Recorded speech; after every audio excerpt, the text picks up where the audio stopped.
Did you take my Commuter. check? Did you take my Beater. Bike. check? Oh, yes. Bike. Say yes. Commuter. Yes. Commuter. Say yes. Commuter. I'm so Reliable. Commuter. Beater. Bike. fucking yes. Bike. I'm so tough.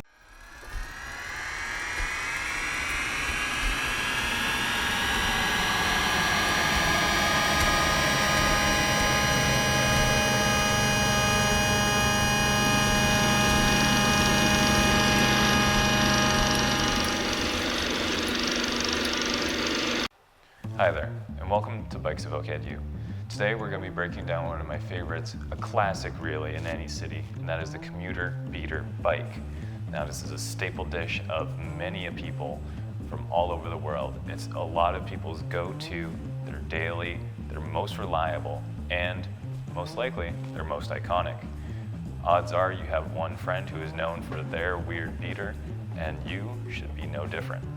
Today we're going to be breaking down all the steps to making an iconic and wonderful beater bicycle. And we're going to do it with a little help from my bike, Truck Bike. We'll be going over all the steps from sourcing to execution and finally plating. So let's get to it. First, we're going to begin with sourcing our commuter bike. Now there are a lot of things to choose from nowadays with the online market and also the wealth of bicycle shops that are hopefully in your city. There's also things like secondhand stores, classified ads, or possibly even a co-op or charity local to you. When I source my beater commuter bicycles, I think of a couple key things. These are going to be factors that guarantee that I will want to ride this bicycle almost every day in ideal or unideal conditions. Thing number one that I often stress to most people is your tire size. Now this may not be the most forefront concern to you, but I'll explain why it is to me. For me, tire size for commuter bikes is very important for repairability's sake. I want to be able to make sure that I can find tubes and tires readily available in either Schrader or Presta so that if need be on the side of the road, I can repair my bike or repair it once I get home. Having these things be readily available as well as affordable is key. I generally suggest a 26-inch platform as a good beginning for your commuter bike build. However, if you are in a more urban area that doesn't have as rough terrain, say you have nice, very smooth paved bike lanes, or you just live deeper in the city where you won't be going out as far, 700C is also a good alternative. However, pricing and variety for 700C can be a little bit less forgiving. 26-inch is cheap, widely available, and comes in a wide variety of sizes. I can run anything from a very skinny 1-inch tire to as wide as a 3-inch tire on most 26-inch bicycle frames. Additionally, being able to fit a wider tire is also a key necessity. If you're commuting on the city streets, odds are your city has a bunch of potholes, trash, or curbs and bumps that you may have to go over along your route. Having the wider tire gives you less of a chance of puncture, but it also just gives you a bit more comfort as well when you're interacting with these obstacles.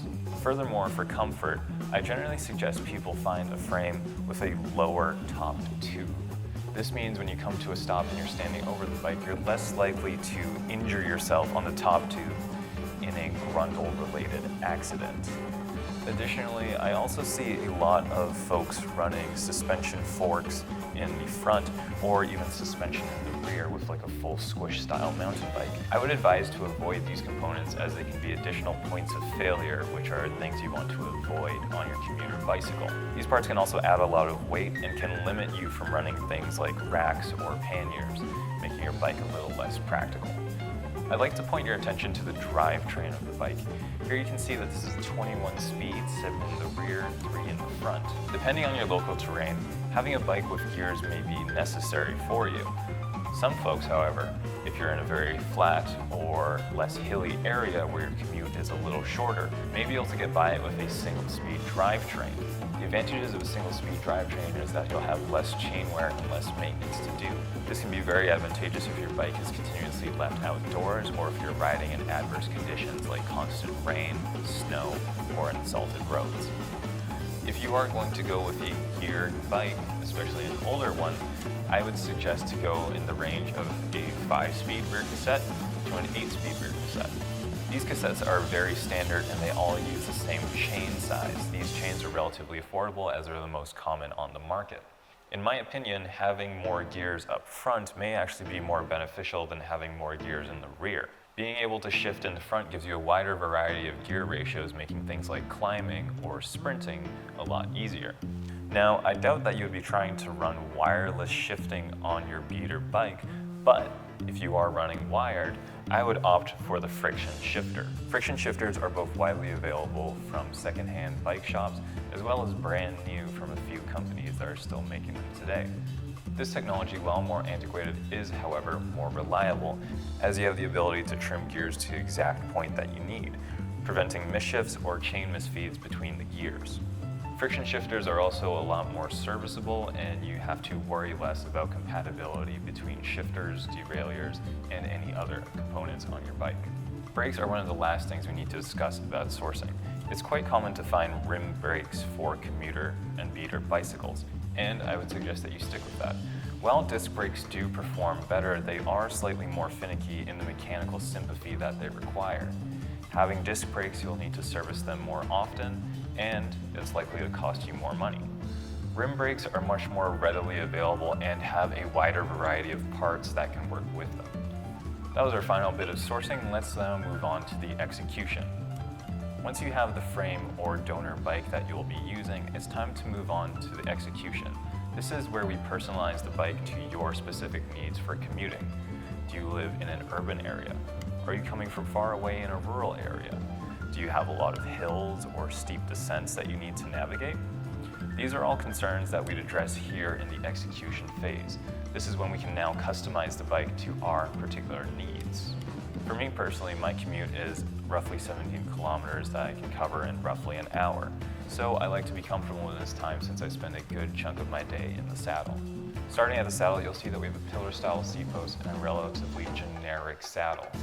I don't like to run anything fancy on any of my bikes, including my race bike, and the commuter bike is no different. This saddle here, I am not very worried about anyone stealing, and neither am I worried about anyone stealing the seat post. Having quick adjustment of the seat post is also something you may find essential for your commuter bike. I like to run platform pedals on my bike, that way I can have a variety of shoes that I can wear while I ride. I don't want to be limited on what I might be wearing because that may result in me not wanting to ride my bike. However, that does mean there are a variety of sizes of soles on those shoes, which can impact how I interact with the bike. When I'm in my boots particularly, I will notice that my saddle height feels a little too low. At that point, I'll reach over to my quick release lever, open that up, raise the saddle up slightly, and my problem is solved. The barrier to riding there is significantly low, preventing me from not wanting to ride my bike. Another thing that prevents me from not wanting to ride my bike are the fenders. The fenders keep me nice and dry whenever it rains and snows, and it helps prevent my bike frame and drivetrain from getting absolutely filthy throughout the day. Additionally, here we have a rear and front rack as well as crates to accompany them. This allows me to carry more things on my commute, opening up the range of possibilities of activities that I can do. Racks also don't need to be very expensive. There are those that come tailored to your specific style of bike, but for your commuter bike, this classic one that you've seen here from Grandma's Get-Goer to Pop Pop's pedal pusher is widely available, and you can find examples from anywhere from $10 to $20 on secondhand marketplace sites. Don't be afraid to customize these racks as well. The entire purpose of this bike is to suit your needs. The water bottle cage is a component that can often be overlooked. It is in no way the most glamorous piece on the bike, and it's often something we can forego. However, I would recommend finding a frame that can accompany a water bottle holder. Having one built into the bike, one, reduces the possibility of theft, but also means that you'll always have it and you'll always be able to stay hydrated. Of course, if one is not on your bike frame already, there is a wide variety of options to attach water bottles to your frame or handlebars and have that at the ready. Speaking of handlebars, let's now turn our attention up to the front. You'll notice here that I have riser bars as well as a riser stem. I personally find that for my commuter or beater bike, I like to have a more upright position, being a little bit more relaxed. This provides two things. One, greater awareness. I can see further since I'm a little higher over cars and I have a bit more awareness to what's happening. Two is comfort. Not having to worry about back or neck pain really reduces the barriers to me riding every day. You may also notice that the grips on my bike are ergonomic grips, colloquially known as old man grips. These here give you a bit of extra support for your wrist and actually do make a big difference in your ability to ride longer distances. I would suggest them for anyone who has back or shoulder pain because having a stronger wrist supports the rest of the body as well. Speaking of supporting the body, let's go now to the pedals. As stated before, I choose to run platform pedals because they give me the widest availability of shoes that I can ride them with, but also because they come in the widest variety of styles and materials, made from anything like steel to aluminum, titanium, plastic, nylon, you name it, they've made it. You can find Commuter pedals that are simply a flat block of rubber with a steel insert. These are great for if you walk around with your bike a lot and you really want to prevent the chance of you either snagging your pants or smashing your shin into your pedal, neither of which are great.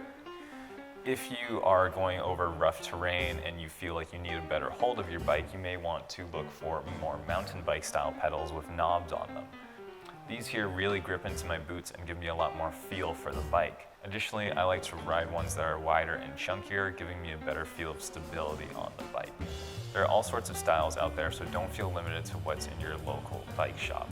Take a look online and at other stores as well, and you'll find that there's a variety of items. A particular pedal to note that I find extremely cool is this one from Redshift with built-in forward and rear-facing lights that adjust based on the level.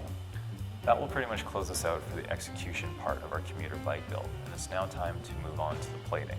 When I say plating, I'm referring to anything that is not a necessity for the operation and our comfort in our bike. These are stylistic upgrades, quality of life upgrades, and sometimes just a little pizzazz. Here you may notice I got a little fella on the back of my seat. Personal trinkets like this make your bike more fun to ride, and they also add a level of personality to your bike. Personality to your bike is important, one, because it'll make you care about it more, and two, because it'll be more identifiable. Having a bike with a lot of personality is less likely to be stolen and more likely to be recognized by friends or passers-by. There's been quite a few popular personalization methods used by the cycling community. You'll see a lot of folks run flowers in their baskets or wrapped around their frame. Some folks put little friendship bracelets on the end of their derailleur or brake cables. I personally favor the seat rail charm, and streamers and stickers have always been a classic. Paint and color coding also don't have to be very expensive to do well either. A simple way to add a bit more spice to your bike is to switch out the cables for colored cables. You can buy these online or in your local bike shop. It also gives you an opportunity to learn a little bit more about how the cable systems work or offer some business to your local bike shop. Paint can be as simple as a rattle can in your backyard, or you can go the whole 9 yards of stripping the frame down to bare metal and building it back up in shiny goodness. Your grips and pedals can also come in a wide variety of colors, giving you a bit more chance to add personality in there. Ultimately, if your Commuter bicycle isn't as visually pleasing as a Cinelli Laser or a vintage Bianchi, that's okay. The aesthetics of the Commuter bike are their own. Each Commuter bike has its own aesthetic, as each rider does. The Commuter bike is really a canvas in which we can input a bit of our personality, whether that be utilitarian, vintage-inspired, or just a little quirky. The Commuter bike is a blank canvas. Paint with it what you like, and realize that if it is beautiful in your eyes, then it's likely beautiful in someone else's eyes as well. The Commuter beater bike is special, and as much as we'd like to say that out of all of the bikes, if this one got stolen, we'd feel all right, personally, I know that I'd be a little sad if this bike was taken away. The Commuter bike is something special. It's the hammer in the back of the shed that's been there since before time, and it's the hammer that you know you'll be looking for when you really need it. Know that your Commuter bike is reliable. It's resilient, but it's still worthy of care, and you should give it that, because it's also caring for you. I hope that you enjoyed this episode. If you'd like to see more episodes like this, you can check out the video here, or if you'd like to see another video where I use this bike in an earlier stage, you can check out that video here. I hope you have a great day, and I hope you ride your bike. Be kind. Don't fucking say spaghetti to me, cousin. I'm an emotionally weird guy, and all my character is based on his anxiety. Doing this like a food show really kind of makes